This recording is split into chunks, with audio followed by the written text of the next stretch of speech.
Done है। Please sir. तो इस सेशन को मैं शुरू करता हूं। एक बहुत इंपॉर्टेंट एक बात जो हमको समझनी होगी इस सेशन को आगे बढ़ाने से पहले। हमारा जो भी एजुकेशन सिस्टम है या जो भी बचपन से आज तक हमारी कंडीशनिंग हुई है, वो पूरा फोकस सिर्फ एक ही चीज के ऊपर है, वो है कि पैसा कमाओ। सब एग्री करते हैं इस बात से? तो पैसा कमाने पे तो सबका फोकस है, लेकिन कुछ ऐसा है जो इससे बहुत इंपॉर्टेंट है, उस पर किसी का फोकस नहीं है। पैसा कमाने से भी ज्यादा जो इंपॉर्टेंट है वो है कि आपने कितना पैसा बचाया। इंपॉर्टेंट है या नहीं है लॉन्ग टर्म में? सपोजिंगली आपने 50,000 रुपए महीने का कमा तो लिया, लेकिन आपके खर्चे हैं 55,000 रुपए के, क्या करोगे? तो कितना आपने कमाया उससे ज्यादा इंपॉर्टेंट है आपने कितना बचाया। कितना बचाया इससे भी ज्यादा इंपॉर्टेंट है कि जो बचाया उसको किस तरीके से इन्वेस्ट किया। ये कितने लोग समझ पा रहे हैं इस बात को? बट ये हमको कहीं नहीं सिखाया जाता है। स्कूल्स में, कॉलेजेस में, घर पे भी इसकी इतनी बात नहीं होती है कि पैसे को इन्वेस्ट कैसे करना है, स्मार्टली कैसे इन्वेस्ट करना है। क्योंकि अगर आपको स्मार्टली इन्वेस्ट करना आता है और आप मान लो महीने का, मैं बहुत बड़ी बात नहीं करता, 2-3 हज़ार रुपए भी इन्वेस्ट करते रहते हो अभी से, इस एज ग्रुप से, which is around 25 years 30 years, तो आने वाले 20 साल बाद, 30 साल बाद पता है आपके अकाउंट में कितना पैसा हो सकता है अगर स्मार्टली इन्वेस्ट करते हो तो? करोड़ों रुपए हो सकते हैं। तो this topic today is extremely important, चाहे आप मेल हो चाहे फीमेल हो। और जरूरी नहीं है ये उन्हीं लोगों के लिए है जिनकी एज ग्रुप 25 साल है, 30 साल है, 35 साल है, क्योंकि इन बातों को सीखना एक्चुअल में जरूरी है at as young of age as possible. यानी अगर आपकी एज 18-19 साल, 20 साल भी है, जो लोग कैमरे पे देख रहे हैं उनको मैं बोलता हूँ, जो वीडियो में देख रहे हैं, कि अगर आपकी एज 18-19 साल है, 20 साल है, तब भी आपके लिए सेशन बहुत इंपॉर्टेंट है, इनफैक्ट ज्यादा इंपॉर्टेंट है। और मेरे को आइडिया कहाँ से आया ये सेशन करने का? मेरे एक फ्रेंड है, मेरी वैसे उनसे बातचीत हो रही, उन्होंने मेरे से पूछा कि यार मेरे पास में कुछ फंड पड़ा हुआ है, मुझे क्या करना चाहिए, उसको कहाँ इन्वेस्ट करना चाहिए, कुछ आइडियाज हैं आपके पास? नहीं, उन्होंने मुझसे पूछा, आप क्यों बीच में टांग अड़ा रहे हो? सीधा ही म्यूचुअल फंड। तो उन्होंने मेरे से पूछा, तो मैंने ये नहीं कहा जो इन्होंने कहा, मैंने सबसे पहले उनसे ये पूछा, मैंने कहा आपने क्या किया हुआ उस पैसे का और कितना पैसा आपने जोड़ा हुआ है? तो उन्होंने बताया मेरे अकाउंट में अराउंड 4-5 लाख रुपए पड़ा हुआ है। मैंने कहा अकाउंट में मतलब? कहते सेविंग्स अकाउंट में। And it's a huge blunder. और आप में से भी बहुत सारे लोगों के अकाउंट में पैसा पड़ा हुआ, कितने ऐसे हैं यहाँ पर? सेविंग अकाउंट में इंटरेस्ट कितना है पता है? 3%, 3.5%। इन्फ्लेशन कितनी है? इन्फ्लेशन पता है ना हम सबको क्या है? मान लो आज हम पेट्रोल खरीदते हैं, कितने का है पेट्रोल? कितने रुपए लीटर है? 73। ये आज से 20 साल पहले कितने का था? 20-25 रुपए का। तो 25 रुपए से बढ़ करके आज कहां हो गया है? 73 पे पहुंच गया। तो ऑलमोस्ट 3 गुना बढ़ गया है। तो अगर वो पैसा आपके सेविंग अकाउंट में पड़ा होता तो क्या वो 3 गुना बढ़ जाता? तो आप लॉस में हो। समझ गए? इन्फ्लेशन का जो रेट है अप्रॉक्सीमेटली आप कह सकते हो 6% के आसपास मान लेते हैं, वो वेरी करता रहता है। बट अगर 6% इन्फ्लेशन है और 3% आप अर्न कर रहे हो उस पैसे पे, तो आप कमा नहीं रहे हो, आप गंवा रहे हो, क्योंकि उस पैसे की वैल्यू कम होती चली जा रही है और आप खुश हो रहे हो कि मैं पैसा जोड़ रहा हूं। आप जोड़ नहीं रहे हो, आप बेवकूफी कर रहे हो। तो इस तरह की कुछ चीजें हैं जो हमको सीखनी बहुत जरूरी है। और जैसे मैंने उनको ये बात बोली तो it was a surprise for him. मैंने कहा ये पैसा सेविंग्स में क्यों पड़ा है, इसकी एफडी क्यों नहीं कराई? क्योंकि एफडी में एटलीस्ट 7% इंटरेस्ट है। कहता मैंने कभी सोचा ही नहीं ऐसे, मेरे को किसी ने बताया ही नहीं इसके बारे में, कभी सिखाया ही नहीं। और ये कोई छोटी प्रॉब्लम नहीं, बहुत बड़ी प्रॉब्लम है। मैंने कुछ कैलकुलेशंस करी, फिर उनको मैंने बताया। मैंने कहा अगर सिर्फ इतना सा स्टेप हमने उठा लिया ना, इतना सा जो कुछ भी नहीं है, कुछ घंटे का है, कि जो सेविंग में पड़ा है उसकी एफडी करानी है। एफडी भी अलग अलग ड्यूरेशन की करा दी। कुछ जो हमको पता है कि अभी इमीडिएटली काम नहीं आना है, उसकी मान लो 3 साल की करा दी। कुछ लगता है इमीडिएटली काम आना तो 6 महीने की एफडी करा दी। अगर इतना सा भी हमने स्टेप उठा लिया तो अगले आने वाले 20 साल बाद कितने का फर्क पड़ जाएगा? Any idea? लाखों रुपए का फर्क पड़ेगा, कम से कम 20 लाख रुपए का फर्क पड़ेगा आने वाले 20 से 25 साल में। तो मैंने कहा वो जब 20-25 लाख आएंगे, अब ये करोगे तो हो ही आप, जो मैंने बताया है, तो उसमें से कुछ थोड़ा इधर भी दे देना भाई। आपने कितना पैसा कमाया उससे इंपॉर्टेंट क्या है? कितना बचाया। अब पैसे को बचाते कैसे हैं? पैसे को बचाना मतलब हम क्या समझते हैं? खर्चे कम करो, बस ये तो हमको समझ आता है कि सब्जी वाले से लड़ते रहो, रिक्शे वाला 10 रुपए नहीं भैया 8 रुपए ही दूंगी मैं तो, बचा लो 2 रुपए, इसकी मैं बात नहीं कर रहा हूं। मैं बात कर रहा हूं थोड़ी बड़ी गेम की, जहां पे हम कुछ बेवकूफ़ों वाले स्टेप्स उठाते हैं और अपना करोड़ों का नुकसान कर बैठते हैं। मैं 2-3 रुपए की, 5 रुपए की बात नहीं कर रहा हूं। जो आज देखने में हजारों लग रहे हैं, वो आने वाले टाइम की करोड़ों हैं। याद रखना मेरी इस बात को। हजारों लाखों बन जाते हैं कुछ साल बाद, और लाखों करोड़ों बन जाते हैं कुछ साल बाद, अगर हमने स्मार्टली इन्वेस्ट किया तो। अब बताता हूं आपको एक बहुत बड़ी गलती जो हम सब कर रहे हैं। आप में से कितनों ने इंश्योरेंस कराई हुई है? कौन सी इंश्योरेंस कराई हुई है? कितनों ने एंडोमेंट वाली कराई हुई है? कितनों को तो, एक मिनट, जिन्होंने इंश्योरेंस कराई हुई है, कितनों को पता ही नहीं उन्होंने कौन सी कराई हुई है? करो, हाथ ऊपर करो। अरे वाह, वाह जी वाह। कितने हैं जिन्होंने एंडोमेंट कराई हुई है? एंडोमेंट पता है क्या होती है? कि आपने हर साल का इतना एक एक्स अमाउंट दिया, मानो 20-30 हज़ार रुपए दिया, और 10 साल बाद, 20 साल बाद आपको इतने लाख रुपए मिल जाएगा। उसको एंडोमेंट बोलते हैं। वही कराई इसमें। हाँ, वही कराई है सर।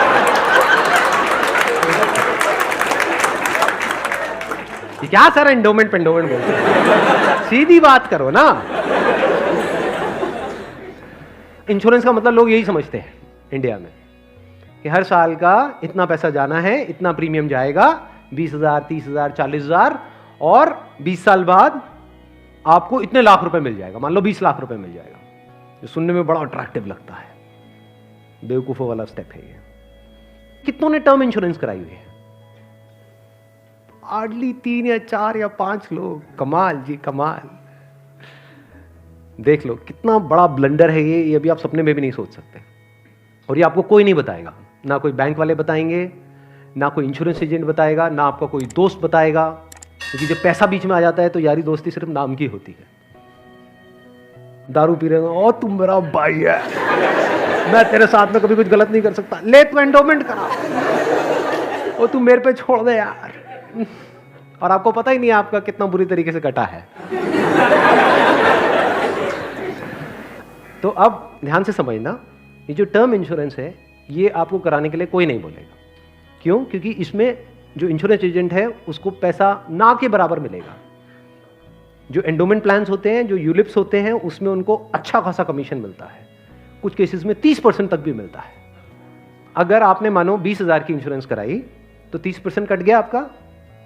आपका कट नहीं गया है, पैसा आपका कट गया है। 6,000 रुपए गया। अगर 6,000 रुपए वैसे कहीं पे खो जाते हैं या नहीं मिलते हैं या कोई लेकर के आपसे भाग जाता है, कितने दिन तक टेंशन रहती है? मजे की बात क्या है, आपको पता ही नहीं है कि आपके साथ क्या हुआ है। ये जो टर्म इंश्योरेंस होती है इसमें ना के बराबर कटता है। इसमें बस एक पॉइंट होता है जिसको सुनते ही आप लोगों को झटका लगेगा, जिनका कन्वेंशनल माइंडसेट है। टर्म इंश्योरेंस क्या होती है कि आप इतना पैसा देते रहो, मानो आपने 10 साल दिया, 20 साल दिया, 30 साल दिया, 30 साल बाद आपको 1 रुपए भी वापस नहीं आएगा। ओ सर, ये क्या सर, वापस नहीं आएगा तो फायदा क्या है? इंश्योरेंस किस लिए होती है? किस लिए होती है? कि कल को आपको कुछ हो जाए।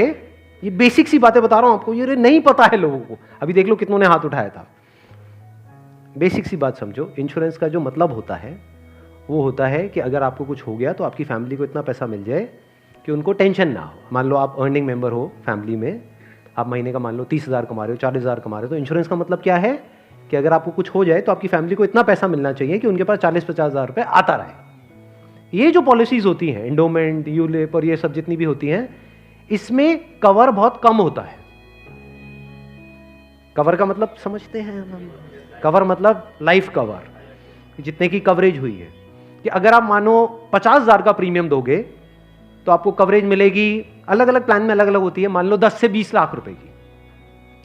मान लो अगर आपको 20 लाख रुपए मिल भी गया आपकी फैमिली को आपके जाने के बाद में, अगर आप साल का 50,000 दे रहे हो तो इसका मतलब अच्छा खासा कमा रहे हो, मान लो लाख रुपए महीने का कमा रहे हो, तो क्या उस 20 लाख रुपए में आपकी सारी जो भी फैमिली की प्रॉब्लम्स है वो सारी सॉल्व हो जाएगी? तो करा क्यों रहे हो ऐसी इंश्योरेंस? बस लालच, कितने साल बाद इतना पैसा मिलेगा। 20 लाख को अगर आपकी फैमिली आपके जाने के बाद में बैंक में रखती है, वहां से कितना इंटरेस्ट आएगा? मान लो 7% भी आ जाता है। 7% कितना होता है? 1,40,000, 20 लाख पे महीने का कितना हुआ?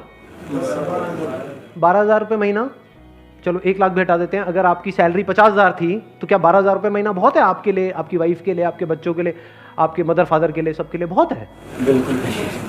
तो फिर ऐसी इंश्योरेंस हम क्यों कराते हैं? क्योंकि हम इन चीजों में कभी दिमाग ही नहीं लगाते हैं। कोई और हमारे लिए दिमाग लगा रहा होता है, कोई एजेंट या फिर बैंक वाले फोर्स कर रहे होते हैं। आजकल ये नया ट्रेंड चल गया है कि आपके बैंक अकाउंट में थोड़ा सा भी पैसा पड़ा होगा तो बैंक से फोन आ जाएगा। हो रहा है ऐसा है? नहीं हो रहा है कि क्यों रखा हुआ है, ये करा लो ना, वो करा लो ना। अब वो क्या करवाने को बोलेंगे आपको, जिसमें आपका फायदा है, जिसमें उनका फायदा है। इस बेसिक सी चीज को समझ लो। तो टर्म इंश्योरेंस के लिए आपको कोई नहीं बोलने वाला। उल्टा अगर आप बोलोगे तो वो लोग मना ही करेंगे, आपको कहेंगे इसमें मिलना तो है नहीं, फायदा क्या है। अब टर्म इंश्योरेंस का फायदा समझो। यहां पे आपने एंडोमेंट में, यूलिप में कितना दिया? 50,000 साल का, और मिला कितना? कवर कितने का है? 20 लाख का maximum.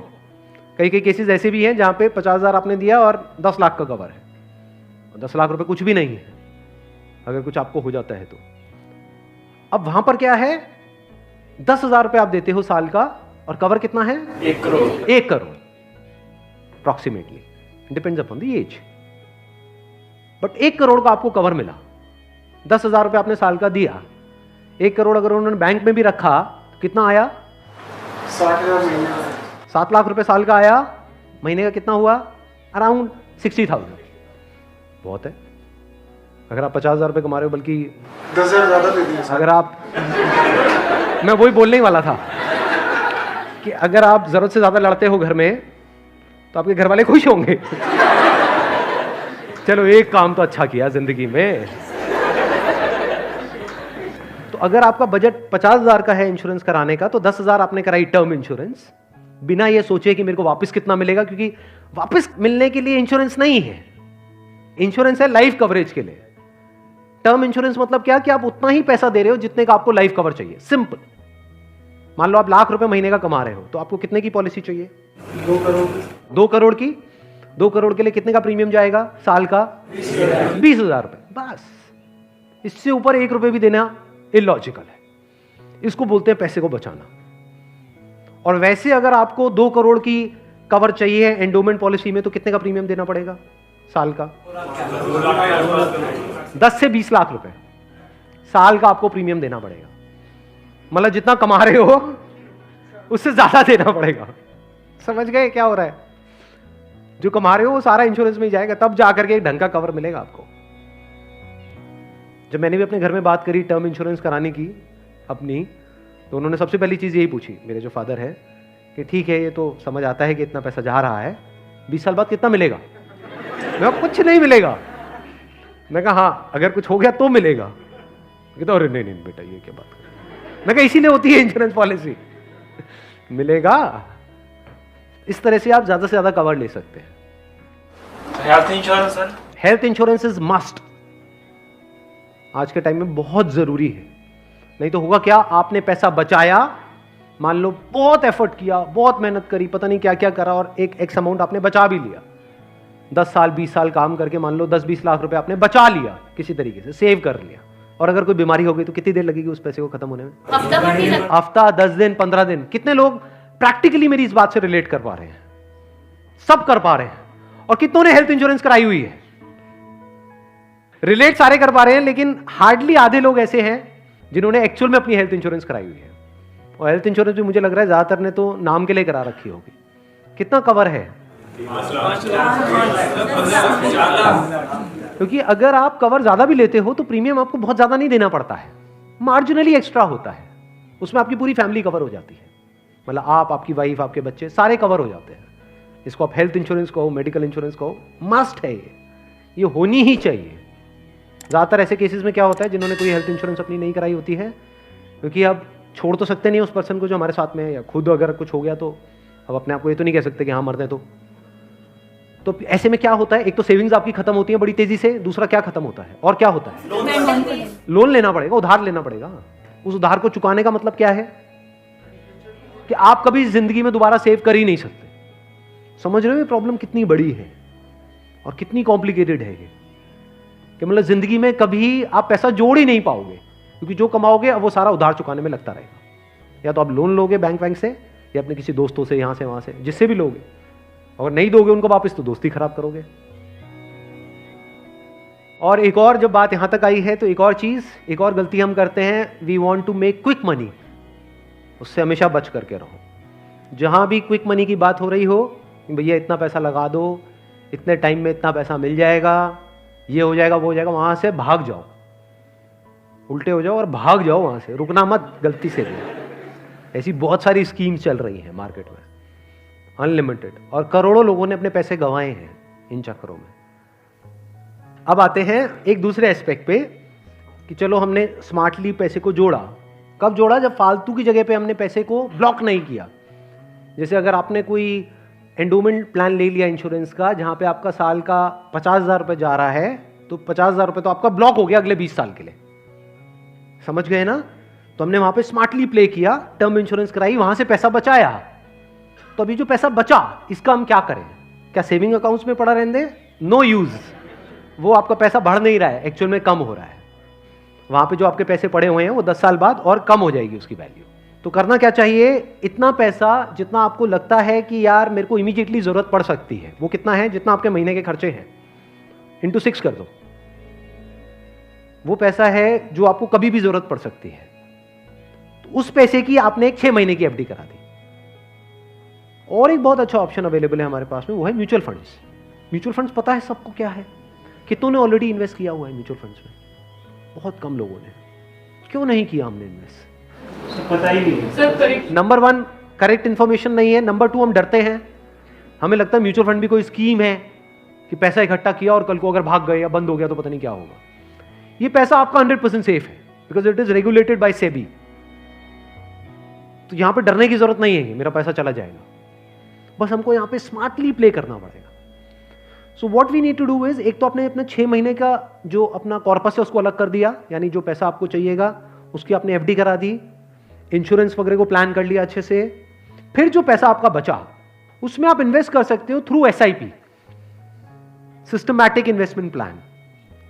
It is an excellent option.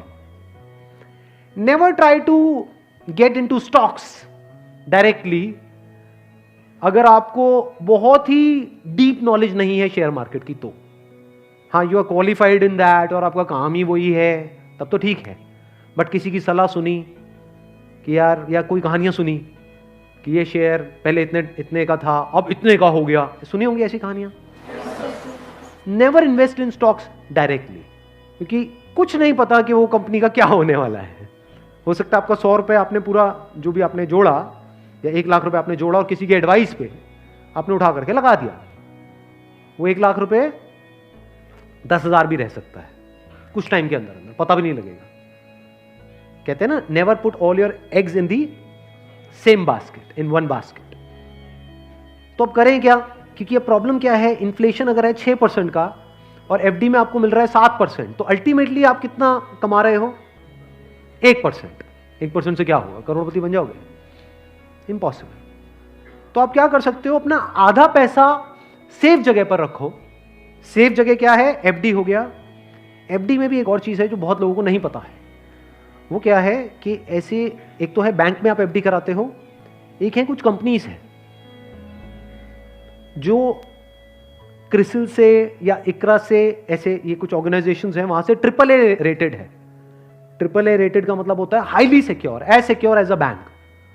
वहां पर अगर आप एफडी कराते हो तो आपको 9% तक का इंटरेस्ट मिल जाता है। ये जो सुनने में लगता है ना 7% और 9%, ये अभी छोटा लगता है, लेकिन आने वाले 20 साल बाद इसकी कितनी बड़ी अमाउंट होती है अगर आप कंपाउंडिंग को बीच में ले आओ, that you can't even think in the wildest of your dreams. Compounding कितने लोगों को पता है? बहुत कम को। देखो, कंपाउंडिंग मतलब होता है जो हमको इंटरेस्ट मिलता है हमारे पैसे पे, जहां भी हम इन्वेस्ट करते हैं उस इंटरेस्ट पे भी तो इंटरेस्ट मिलता है ना। मान लो आपने 100 रुपए इन्वेस्ट किया, 1 साल बाद 20% की रिटर्न आई, तो अगले साल 120 पे 20% मिलेगा। कितना हो गया? 144। उसके अगले साल 144 पे 20% मिलेगा, 100 पे नहीं मिलेगा। और जब इसको आप इस तरीके से देखते चले जाओगे तो ये फिगर देखने में छोटी लगेगी, शुरू छोटे से होएगी, शुरू होएगी 2-3 हजार 5 हजार से, ये करोड़ों में पहुंचने में देर नहीं लगेगी। मतलब हर महीने का मैं कंजर्वेटिव भी पकड़ता हूं, अगर 2-3 हजार रुपए भी हम सेव करते हैं, उसको स्मार्टली इन्वेस्ट करते हैं, इतना सा सीख जाते हैं, तो बहुत बड़ा डिफरेंस आ जाएगा हमारी लाइफ में आने वाले कुछ साल बाद। Huge difference.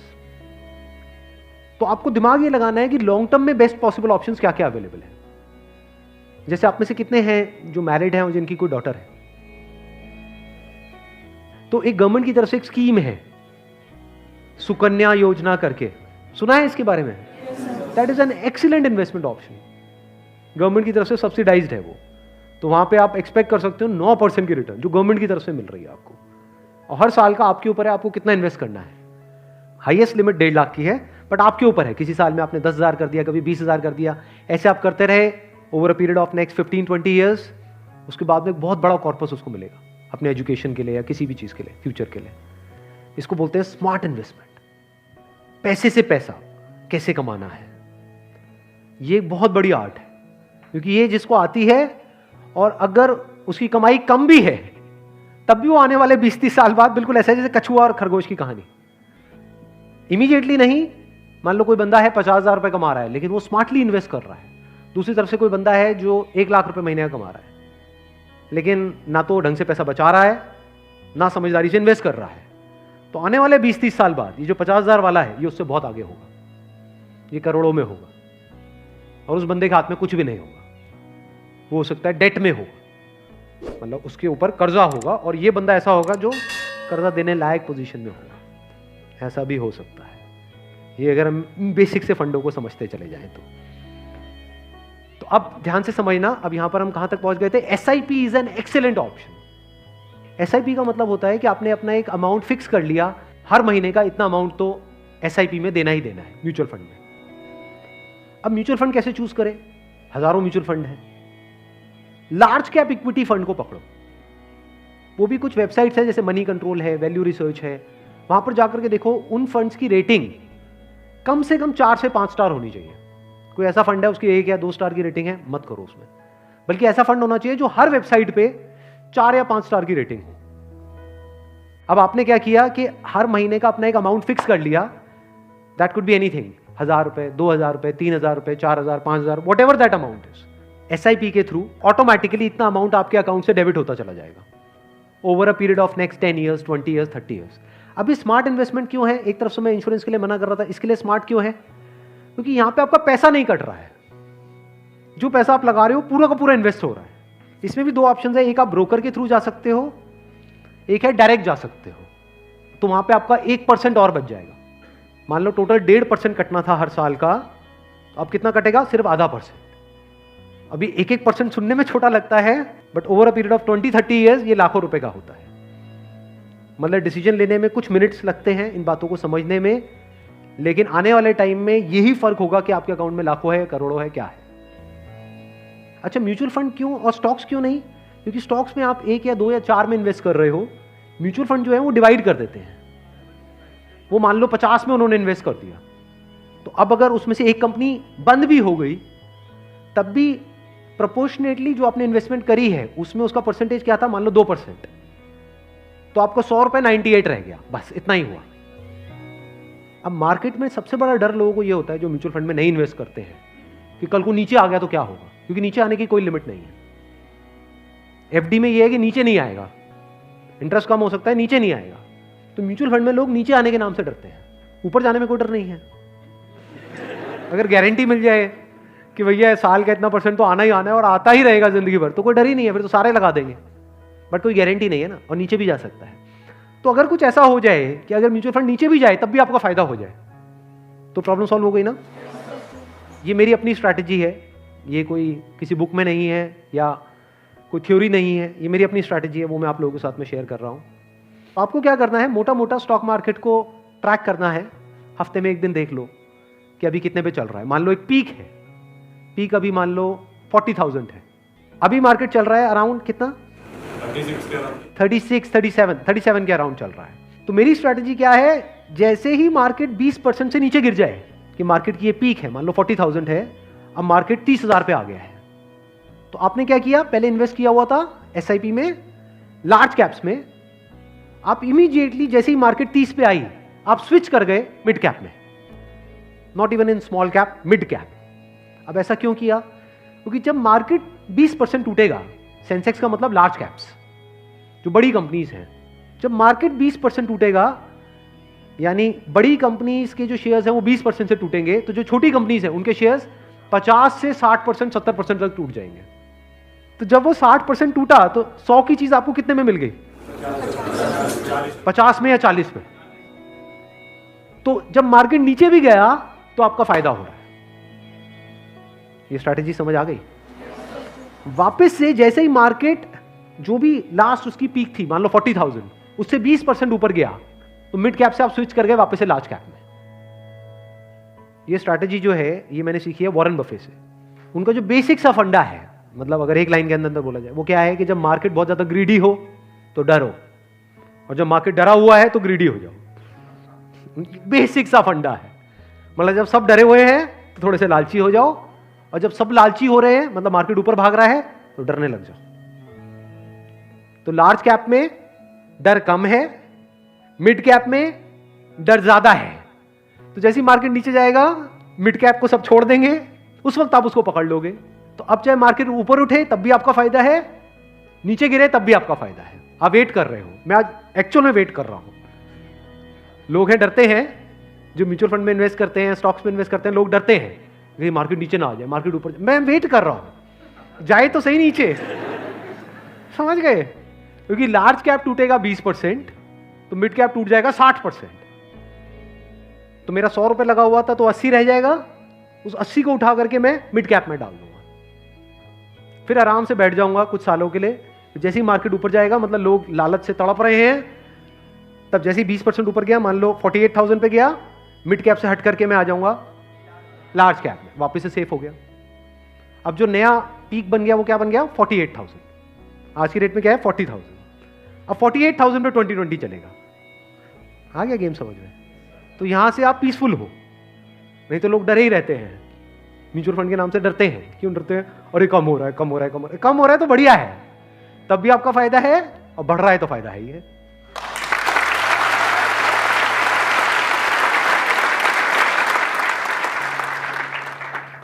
समझ गए? ये बेसिक सा फंडा है, हमेशा याद रखना। मतलब मासिस की जो साइकी है उससे आप कुछ अलग करोगे तभी आपके साथ कुछ अलग होगा, नहीं तो पूरी मार्केट रो रही होगी, आप भी बैठ करके रो रहे होंगे। अरे टूट गया, टूट गया, टूट गया, टूट गया, अरे गिर गया, गिर गया, गिर गया, गिर, मैं बर्बाद हो गया, मैं बर्बाद। बर्बादी में भी आपका जश्न होगा अगर इस तरह से आप समझ पा रहे हो तो। Thank you so much.